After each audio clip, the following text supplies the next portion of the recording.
그냥 나서는 이런 존재들이 있어요. 그래서 일만 하게 되면은 꼭 예수쟁이가 어떻고 뭐가 어떻고 이런 사람들이 있다라고 하는 것이죠. 그런데 오늘 성경 말씀은 그런 사람들을 말하는 것이 아니라 그런 사람들 배후에서 그 사람들의 마음을 주장하는 어떤 존재가 있다는 것이죠. 그런데 그런 존재가 감히 대적할 엄두를 내지 못하는 이유가 있습니다. 대적자가 있는데 이 대적자가 감히 어떻게 못하는 거죠. 이유가 무엇이냐? 하나님이 우리를 위하시기 때문이다. 이것이 31절입니다. 그런즉 이 일에 대하여 우리가 무슨 말하리요? 만일 하나님이 우리를 위하시면, 하나님이 우리 편이시라면 대적자는 감히 대적하지 못합니다. 여러분, 이런 거 있잖아요. 이게 내 고참이, 저도 이제 군대 가서 딱 보면은 고참들이 꼭 쫄병들 이렇게 그 후임병들 이제 괴롭히잖아요. 요새는 그 문제 때문에 군대가 굉장히 엄합니다. 그렇게 못하도록 하고 아주 참. 그런데 옛날 군대는 안 그랬어요. 옛날 군대는 우리들도 다 당연한 걸로 생각했거든요. 사실은 그러면 안 되는 건데, 다 같이 군대 가서 고생하는데 몇 개월 빨리 왔다고 그렇게 무슨 난리칠 필요 어디 있어요? 나이도 비슷한데, 어떤 경우에는 나이도 어린데 그러잖아요. 제가 군대 갔더니 한 옆에 중대 이 친구가, 그 중대가 수송중대인데, 이 교회에 올라오기만 하면 저한테 한탄을 하는 거예요. 한탄하는 이 내용이 뭐냐? 자기가 26살인데 19살, 20살짜리들이 자기 고참인 거예요. 그러니까는 이게 지금 6살, 7살 어린 친구들이 자기한테 반말로 하는 거야. 그 정도가 아니고 그야말로 괴롭히는 거죠. 이래가지고 이 친구가 교회 오면은 저한테 하소연을 했어요. 이렇습니다. 그러면서 그냥 그 내음반에 들어가기 싫대요. 들어가면은 그 나이 어린 고참들이 쫙 있는데 야 이러고 이거 시키고 저거 시키고 아주 그러면 제가 얘기를 해줍니다. 제가 30살에 군대를 갔거든요. 쫄병으로. 그래서 그 친구한테 얘기를 해줍니다. 나는 10살 어린 사람들이 고참입니다. 10살 어린 사람이 고참입니다. 이 친구가 위로를 받았는지는 모르겠는데, 그래도 그 친구는 나중에도 보면은 계속 그런 불만을 얘기한 걸 보면은 위로는 못 받은 것 같아요. 근데 어쨌든 이게 이런 문제가 있다는 거예요. 그래서 군대 거기에서 이 고참이 괴롭히는데 그 사람보다 더 높은 사람이 나타나서 나를 편들어주면 어떻게 돼요? 싹 숨죠. 예, 다 도망갑니다. 다 도망갑니다.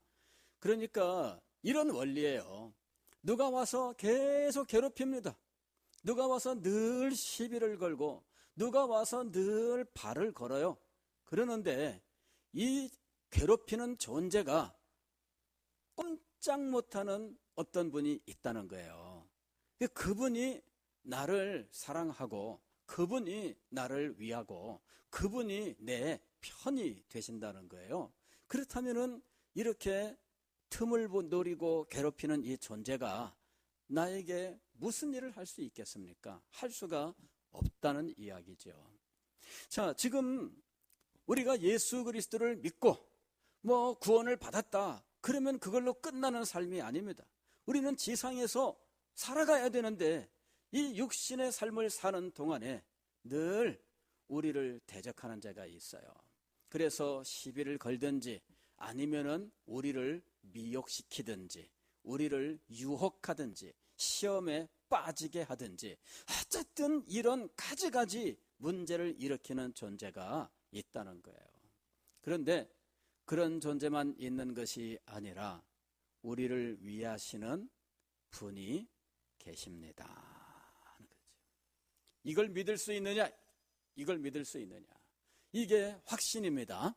예, 지금 나를 괴롭히고 시비를 걸고 유혹하고 늘 틈을 노리는 이 어떤 존재가 꼼짝 못하는 어떤 분이 계시고, 그분이 내 편이 되셔서 나를 위하신다라고 하는 사실이죠.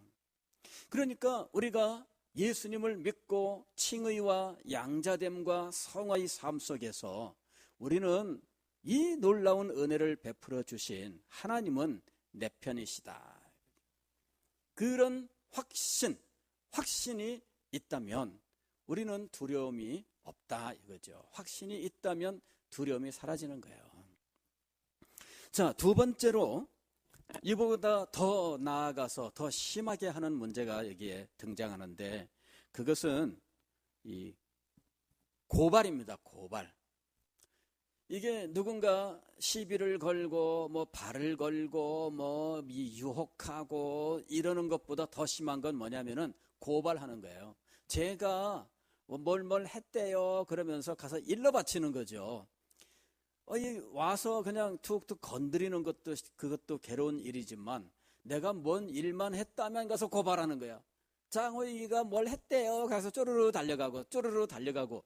야, 이거 얼마나 이 야고르겠어요, 그죠? 그런데 이 쪼르르 달려가서 고발하는 친구가 나보다 힘이 세. 이러면은 뭐 도리가 없는 거예요. 나보다 힘센 사람이 늘 내가 하는 모든 일에 대해서 가서 고발을 하는 거야. 가만히 지켜보고 있다가 뭔가 내가 잘못하는 순간 아차 하는데 벌써 쪼르르 달려갔어. 그러면 얼마나 고통스럽겠어요. 자, 이렇게 우리를 고발하는 존재가 있어요.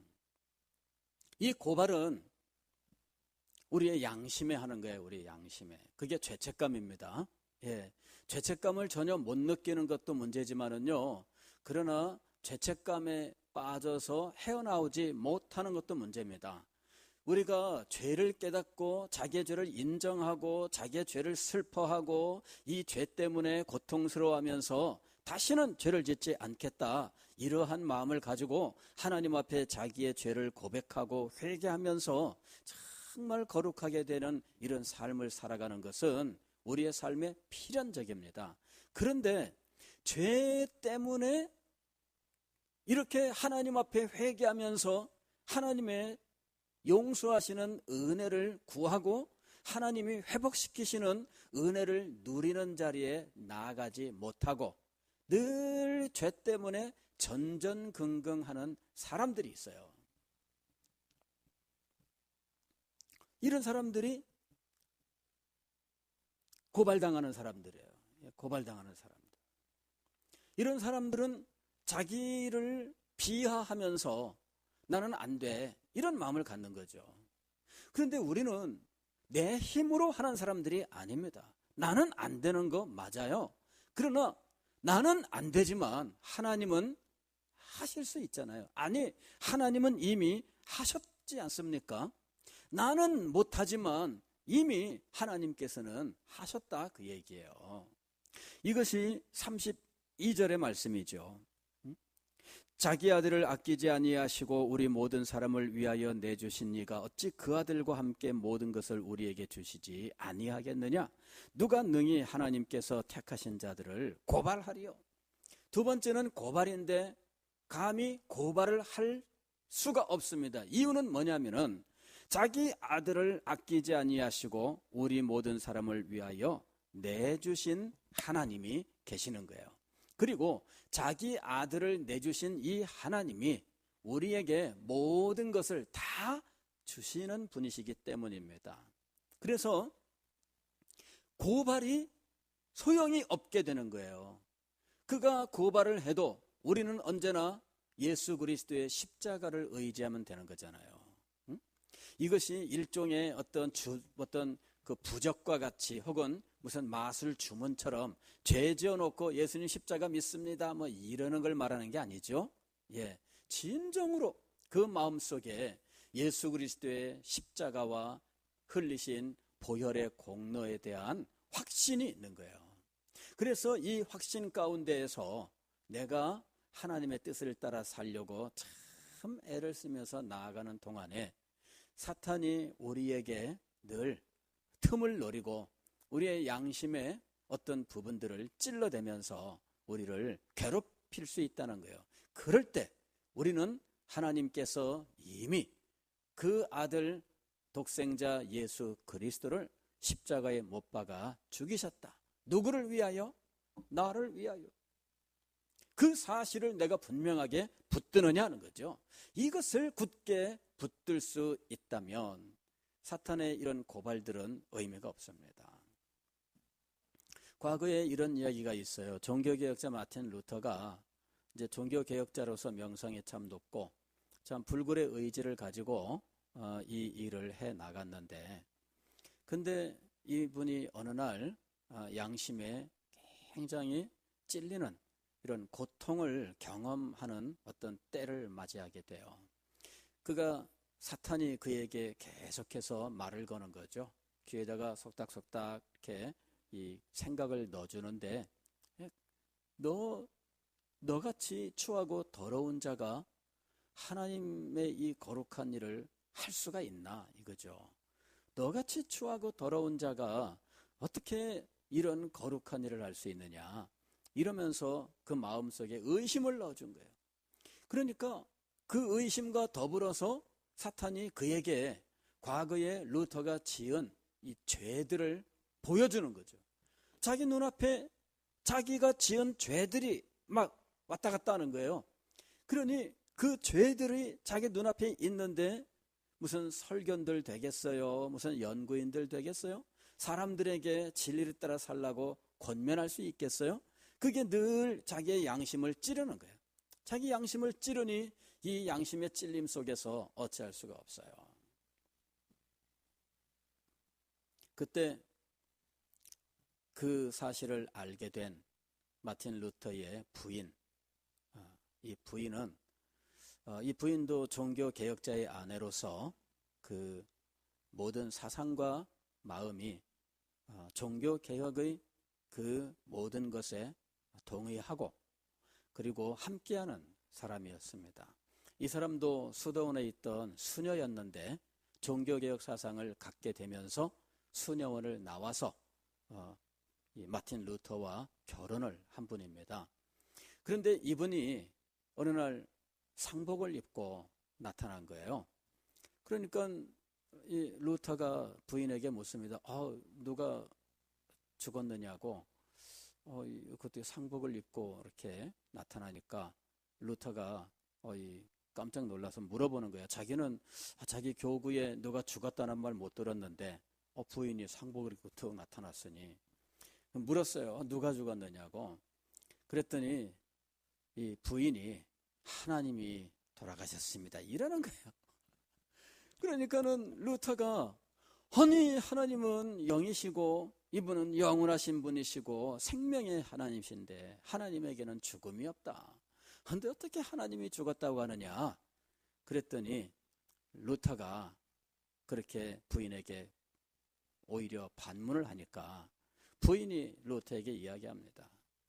하나님께서 엄연히 살아계신데 그 살아계신 하나님께서 독생자 예수 그리스도를 통해서 우리의 모든 죄를 십자가 위에서 대속하셨는데 당신은 마치 이 일이 없었던 것처럼 지금 그렇게 괴로워하고 있다는 거죠. 하나님이 돌아가시지 않은 다음에야 하나님께서 행하신 이 구원의 사역이 없어질 수 있느냐. 루터가 충격을 받은 거예요. 하나님이 살아계시는구나. 그리고 그 하나님께서 나의 모든 죄를 불쌍히 여기시고 내가 죄 가운데에서 멸망하는 것을 불쌍히 여기시고 나를 사랑하사 독생자를 보내주셨다는 거죠. 그 독생자께서 나를 위하여 십자가 위에서 피 흘려 돌아가신 거예요. 그 사실을 자기가 잘 아는데도 불구하고 어느 날 자기 마음속에 자신의 죄에 대한 생각 그리고 그것 때문에 양심의 가책을 받으면서 예수 그리스도를 믿고 의지하는 이런 믿음을 그만 발휘하지 못하게 된 거였죠. 깨달음을 얻고 이후에는 확신 가운데 종교개혁자로서 주어진 사역을 감당했다 하는 이야기가 있습니다. 여러분, 누가 고발을 한다 할지라도 물론 맞아요. 무슨 죄를 보여주면 그 죄가 내 죄인 건 내가 인정합니다. 그러나 내가 그 죄를 하나님 앞에 회개하고 그리고 그 죄의 근원이 되는 죄의 뿌리, 나의 죄악성, 죄인 된 나 자신, 그 문제를 내가 하나님 앞에 진정으로 고백하고 회개하면서 하나님의 자비와 긍휼을 힘입어 십자가를 붙들고 주님 앞에 나아갔는데 내가 다시 예수 그리스도의 십자가를 부인하는 이런 자리에 나갈 수 없다는 것이죠. 오늘 이 사도 바울은 바로 이것을 우리에게 말씀하는 거예요. 고발하는 자가 있습니다. 분명히 고발하는 자가 있습니다. 죄를 지었는데도 난 괜찮아 이렇게 태평스럽게 있으라는 이야기가 아니에요. 다만 죄에 사로잡혀서 하나님 앞에 나오지 못하는 걸 말하는 겁니다. 그게 극단적인 케이스가 어떤 경우냐면요, 가룟 유다의 경우예요. 가룟 유다가 예수님을 은 30에 팔아 넘겼는데 그것이 자기의 양심에 가책이 되어가지고 괴로웠어요. 그런데 그것을 회개하고 하나님 앞에 나오지 않았어요. 가룟 유다는 양심의 가책 때문에 그만 자살을 한 거죠. 목을 매달았는데 그만 나뭇가지가 부러지면서 그냥 뚝 떨어져 가지고 땅바닥에 굴러 떨어졌다. 이런 그 비참한 그 최후를 맞이합니다. 그가 예수님을 팔아 넘긴 죄가 비록 크다 할지라도 그가 하나님의 자비와 긍휼을 의지하고 하나님 앞에 진정으로 회개하며 나왔더라면 그의 영원한 운명은 바뀌었을 거예요. 가룟 유다의 진짜 문제는 뭐냐면은 예수님을 은 30에 팔았던 것이 아니라 그 죄를 뉘우치되 하나님 앞에 자비와 긍휼을 구하면서 회개하는 자리에 나아가지 못한 거죠. 하나님의 그 자비로운 보호자 앞에 나아가서 모든 죄를 다 고백하고 하나님의 사죄의 은혜를 힘입는 자리에 나가지 못한 것이 가룟 유다의 문제예요. 오늘 우리들도 바로 그것이 문제입니다. 내가 죄를 지었을 때 양심에 화인 맞은 자처럼 죄를 가볍게 여기는 마음을 갖는 것은 잘못입니다. 그거는 있을 수 없는 거예요. 그리스도인이라면 그럴 수 없습니다. 그러나 문제는 뭐냐면은 하나님 앞에 진정으로 회개하는 자리에 나아가지 않는다는 거. 그냥 가볍게 하나님 용서해 주세요. 끝. 그런 정도의 어떤 경박스러움, 그것은 안 됩니다. 그러나 진정으로 예수 그리스도의 십자가, 그 위에서 하나님께서 베푸신 은혜, 이런 것들에 대하여 확신을 가지고 하나님의 자비와 긍휼을 전심으로 구한다면 이런 모든 이 대적자의 고발은 하나님 앞에서 아무것도 아닙니다. 세 번째로 고발보다 더 심한 것이 있는데 그것은 정죄입니다. 여기 보면은 33절 가운데 보면은 누가 고발하리요 다음에 의롭다 하신 이는 하나님이시니 누가 정죄하리요 그랬습니다. 의롭다 하신 이는 하나님이시니 누가 정죄하리요. 정죄하는 것과 의롭다 하는 것은 이게 재판 용어예요. 정죄라고 하는 것은 이것은 유죄 판결을 하는 겁니다. 유죄 선언이에요. 유죄 선언. 그러니까 사실은 이제 이 판사가 최종적으로 유죄 이렇게 죄를 이제 정합니다. 그리고 그 죄에 맞는 형벌, 징역 1년 이런 식의 형벌. 그다음에 그의 어떤 이 상황 여러 가지 것들을 고려하여 이 형벌을 이제 감해주는 이런 일들이 있죠. 그게 이제 최종적인 이 선고라고 하는 겁니다. 선고.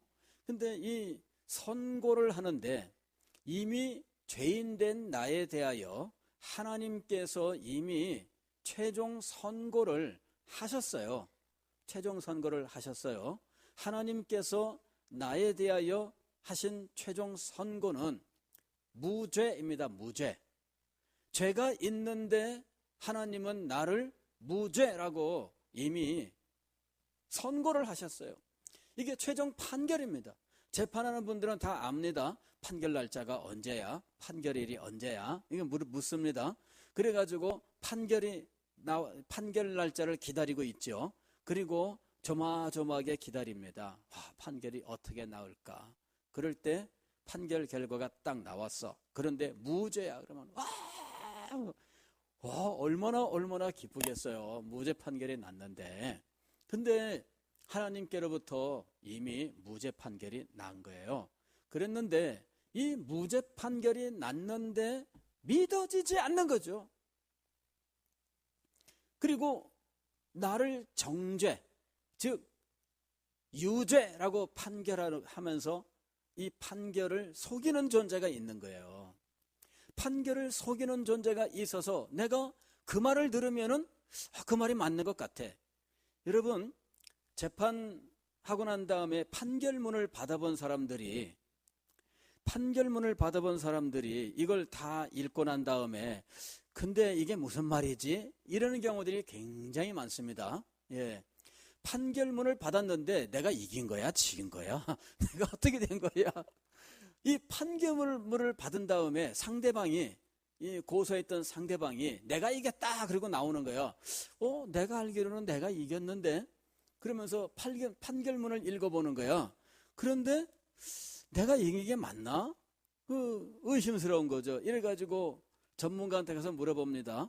이거 이 변호사님 이거 맞아요? 틀려요? 하고 물어봐. 그 변호사는 우리가 이긴 게 맞습니다. 이렇게 얘기를 해줘요. 그러는데 또 다른 사람 말 들으니까 저쪽에서는 자기가 이겼다고 그러던데 그러는 거야. 우리 변호사는 내가 이겼다 그러던데 그러니까는 저쪽에서는 자기가 이겼다는 데는 거예요. 그러면서 자기가 이겼다고는 증거를 가지고 있다는 거예요. 그러면서 판결문을 가지고 거기에 문구들 여기 읽어주면서 이게 바로 자기가 이겼다는 증거라는 거예요. 재판해 본 사람들은 압니다. 예, 속 터지는 거예요. 결과가 나왔고 내가 이겼다는데 저쪽에서는 아니라고 끝까지 우기면서 판결문 들고 다니면서 아니라 그러는 거예요. 그럴 때 진짜 내가 진 거 맞아? 이래가지고 여기도 물어보고 저기도 물어보고 요새 인터넷에 그냥 막 질문 올립니다. 예, 이러이러한 경우인데 이거 맞나요? 틀리나요? 이렇게 물어보면요. 사람들마다 답을 해주는데 맞다는 사람도 있고 틀린다는 사람도 있고 왔다 갔다 해. 이래가지고 사람들의 말을 들어보면 들어볼수록 더 헷갈리기만 하는 거예요. 여러분, 구원의 도리가 그렇습니다. 하나님께서 우리의 죄를 용서해 주셨다고 하는데 아니라고 하는 사람들이 꼭 나타나는 거예요.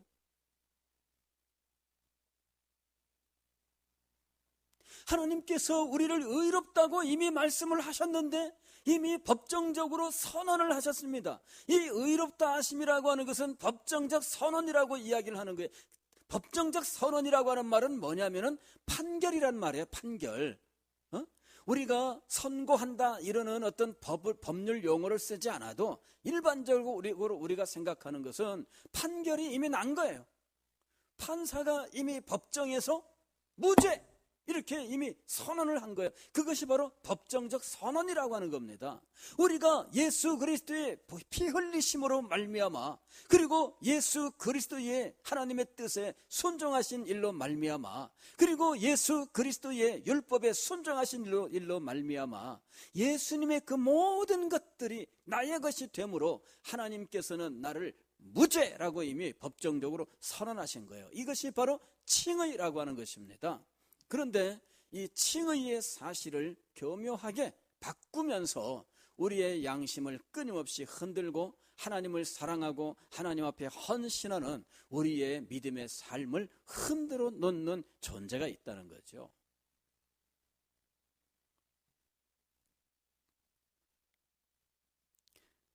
의롭다 하신 이는 하나님이시니 누가 정죄하리요. 네 번째로는 더 심하게 나가는 경우가 있습니다. 더 심하게 나가는 경우. 더 심한 경우는 뭐냐면은 하나님은 하나님의 사랑이 너에게서 떠났다라고 하는 거예요. 그 생각을 넣어주는 거죠. 하나님은 나를 사랑하지 않아. 라든지 하나님은 이제는 하나님이 나를 사랑하지 않는 것 같아. 전에는 어땠는지 모르지만 지금은 아닌 것 같아. 왜? 하는 일마다 안 돼.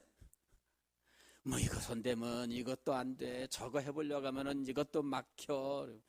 하는 일마다 안 되면은 하나님이 나를 사랑 안 하시는 것 같다. 그런 생각이 들지 않겠어요? 하나님이 나를 사랑하지 않는 것 같다. 이 생각이 내 마음속에서 불쑥 일어나는 거예요. 그 불쑥 그런 마음이 일어나면서 기쁨으로 충성하던 모든 것들이 사라지는 거예요. 마음에서 기쁨이 사라지고 마음속에서 평화가 사라지고 마음속에서 하나님을 의지하던 이 마음이 사라져요. 하나님께 대한 신뢰가 사라져요. 그러면서 이 마음이 그냥 왜 싸하고 허하고 막 이런 거 있잖아요. 그런 마음이 되는 거죠.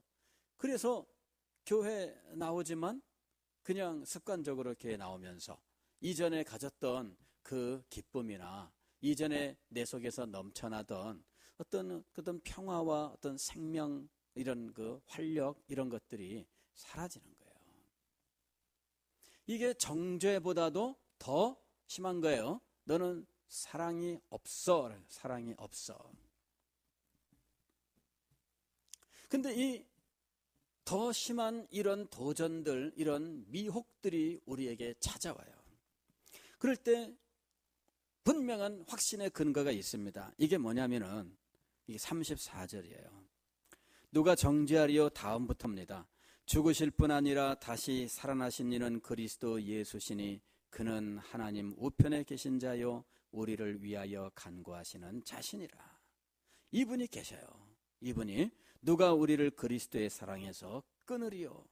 그리스도의 사랑에서 끊으리요? 이게 뭐냐면은 하나님이 나를 사랑하시지 않는다. 내가 하는 일마다 왜 안 될까? 나는 정말 하는 일마다 뭐 왜 이렇게 문제가 많을까? 뭐 이런 거죠. 그것 때문에 사실은 힘을 못 내요. 이번에도 안 될 거야 이런 마음. 그래서 늘 방황을 하면서 정말 헌신하고 사명을 감당해야 되는데 힘이 안 나는 거죠. 이런 사람들은 정말 무기력하기 짝이 없어요.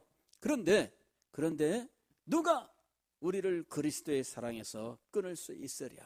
그리스도는 지금 무슨 일을 하고 계셔요? 십자가 위에서 나를 위하여 피 흘려 돌아가신 예수 그리스도는 지금은 무엇을 하고 계시나요?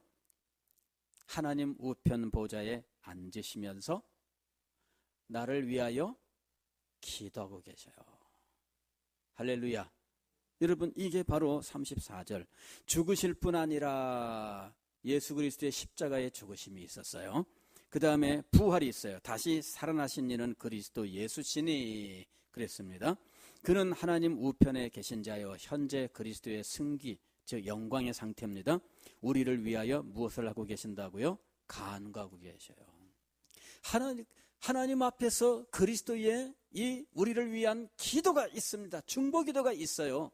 그런데 누가 그리스도의 사랑에서 우리를 끊겠습니까? 끊을 수가 없습니다. 끊을 수가 없습니다. 이 확신이 진리에 근거하여 우리의 영혼 속에 확실하게 작용하고 있는 거죠. 이것이 하나님의 은혜의 상태예요. 이게 축복입니다. 여러분, 이 확신이 축복이에요. 그러면서 그리스도의 사랑에서 끊을 수 없다. 끊을 수 없다. 누가 끊으리요? 그러면서 누가 그 부분을 다양한 예를 들어서 지금 우리에게 말씀을 하고 있어요. 한번 보세요. 환난을 당하는 사람이 하나님은 나를 사랑하지 않는 것 같아. 거기에다가 곤고나 박해나 이런 것들이 오면 여러분 그러면은 점점 용기가 사라져요. 이렇게 환난과 곤고와 박해가 연달아 찾아오면 이런 용기가 사라지게 돼 있어요. 그 다음에 기근, 이건 생활의 어려움이에요. 생활의 어려움. 적신, 이거는 벌거벗는 거거든요. 적신은 붉을적자의 몸신자야. 그래서 벌거벗는 거야. 이건 헐벗고 이런 말이 있잖아요. 헐벗고. 그러니까 기근이나 적신이나 이거는 생활의 어려움이에요. 생활의 어려움. 그 다음에 위험이나 칼이랴, 이거는 나에게 어떤 신체나 생명에 어떤 위험이 다가오는 거죠. 그런 순간들 속에서 나는 하나님의 사랑을 잃어버린 자이냐 하는 거죠. 그럴 수 없다 이거예요. 기록된 바 우리가 종일주를 위하여 죽임을 당하게 되며 도살당할 양같이 여김을 받았나이다 함과 같으니라. 즉 이런 어려움들이 늘 있더라는 거예요. 늘 있더라. 지금 이렇게 곤고하고 굉장히 위험한 상황에 있어. 도살당할 양 같은 상황, 그것이 바로 지금 우리의 상황일 수 있어요. 그러면 하나님의 사랑이 나를 떠난 거냐 이거죠. 하나님의 사랑이 나를 떠난 거냐. 우리가 이미 잘 아는 것입니다. 모래 위의 발자국이라고 하는 시가 있잖아요. 어떤 분이 천국에 들어갔는데 하나님께서 자기를 떠나지 아니하고 언제나 함께 하시겠다 하는 말씀을 기억하고 하나님 천국으로 저를 인도하신 거 감사합니다. 이렇게 이제 감사를 했어요. 그리고 나서 자기의 인생길이 지나온 그 모래 위에 백사장에 쫙 이렇게 발자국이 남겨져 있는데 문득 하나님이 늘 나와 동행하셨는가 한번 확인해 보고 싶은 마음이 든 거죠. 그래서 이 모래 위에 이 발걸음 그 흔적을 이렇게 보니까 과연 자기의 발걸음 옆에 하나님의 발걸음이 있어서 두 개의 발자국이 쭉 있더라는 거죠. 그런데 어느 순간 발자국이 하나만 있는 순간들이 종종 있더라는 거죠. 그래서 저 때는 왜 발자국이 하나밖에 없나? 그리고 가만히 살펴보니까 자기 인생에서 가장 힘들고 어려웠던 순간이었어요. 갑자기 의심이 되는 거예요. 내 인생에서 가장 힘들고 어려운 순간에는 발자국이 하나다? 그렇다면 그때는 하나님이 나와 동행하지 않으셨다는 건가? 그런 생각이 들잖아요. 그래서 하나님에게 여쭤본 거예요. 하나님, 제 인생의 발자국에 가장 힘든 순간들에는 발자국이 하나밖에 없었습니다. 그때 하나님은 어디에 계셨습니까? 그랬더니 하나님께서 네가 그렇게 힘든 순간에는 내가 너를 안고 걸었노라. 안고 걸었더니 한 사람 발자국밖에 없는 거죠. 자, 가장 힘들고 어려운 순간에 이 사람은 발자국을 한 사람분밖에 볼 수 없었어요. 당연히 생각하기를 하나님은 그때 어디에 계셨나? 우리들도 당연히 그렇게 생각할 거 아니겠습니까? 그러나 하나님의 말씀을 듣고 보니까 정말 뜻밖에도 하나님은 나를 안고 가셨다는 거예요. 여러분, 역경의 순간, 고난의 순간, 하나님의 사랑이 끊어졌다고 생각하는 그 순간에 오히려 하나님은 나를 안고 걸어가고 계셨던 거지요. 이게 바로 반전이에요. 반전. 충격을 받는 반전입니다.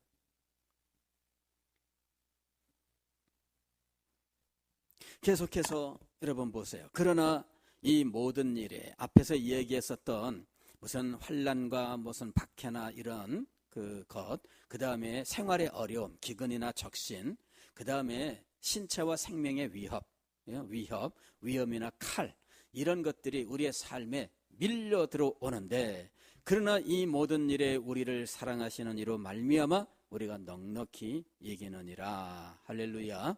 예.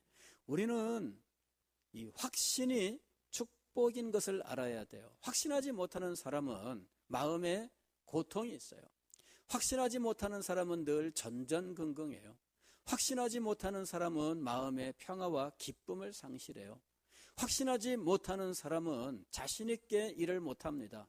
자신 있게 기쁨으로 하는 일과 그냥 억지로 그냥 이 머뭇거리면서 하는 일은 전혀 다른 결과를 가져옵니다.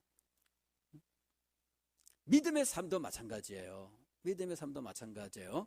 확신이 있느냐, 확신이 없느냐, 그 사람의 삶이 전혀 달라지게 돼 있어요. 38절에서 사도가 이렇게 선언합니다.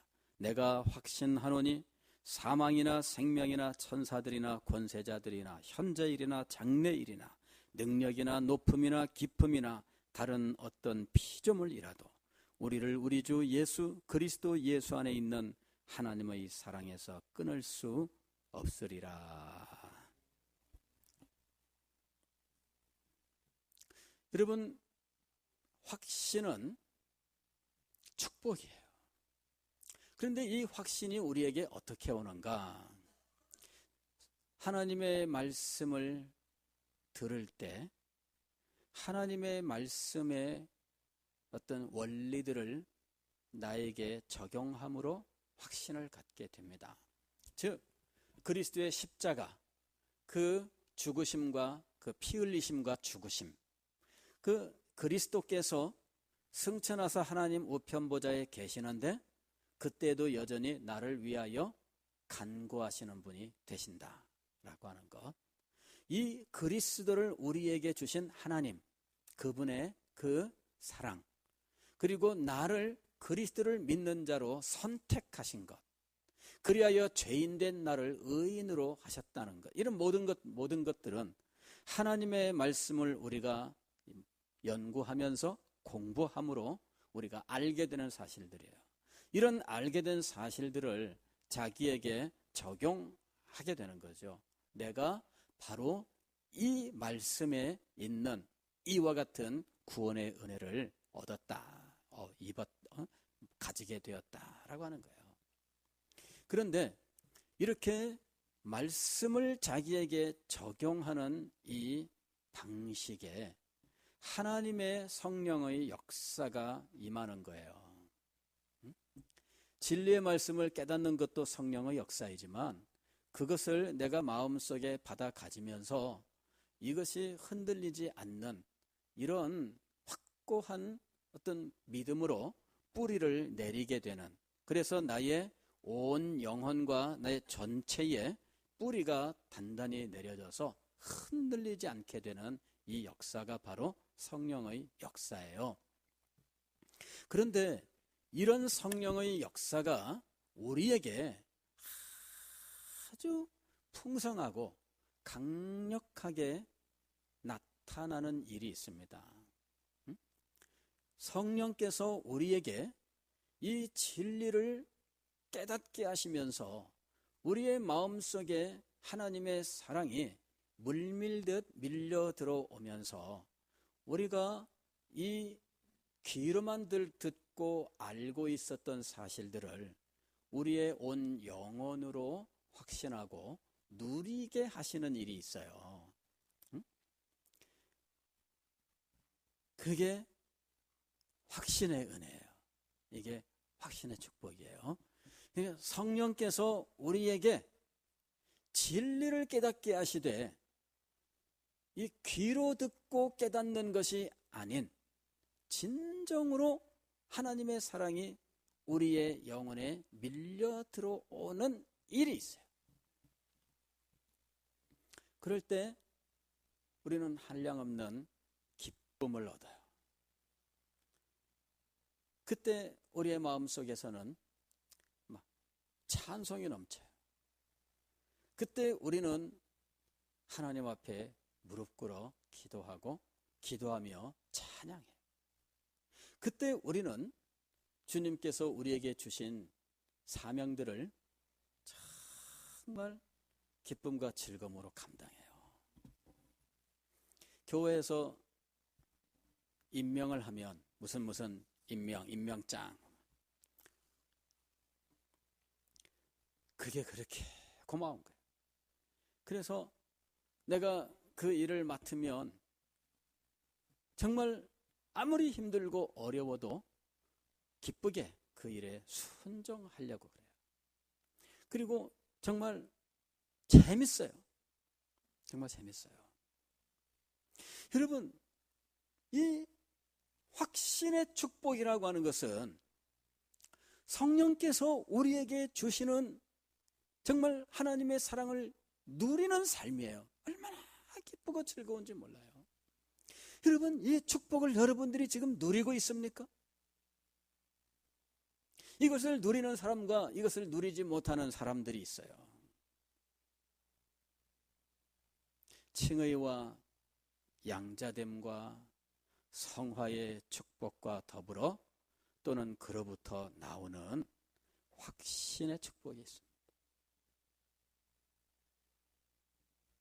하나님의 사랑이 우리 마음에 부어지면서 우리는 그리스도의 십자가와 보혈, 그 공로가 그것을 이루시는 하나님의 사랑이 우리에게 있어 우리를 시험하고 우리를 넘어뜨리고 삼키려고 하는 이 대적자, 그의 모든 시도를 무력화시키면서 진정으로 은혜와 능력으로 이 세상에서 구원의 은총을 찬양하며 살게 하시는 이 놀라운 은혜가 있어요. 이 은혜를 우리들이 날마다 받아 누려야 합니다. 이 은혜 속에 살아가는 여러분이 되시기를 주의 이름으로 축원합니다. 기도하겠습니다.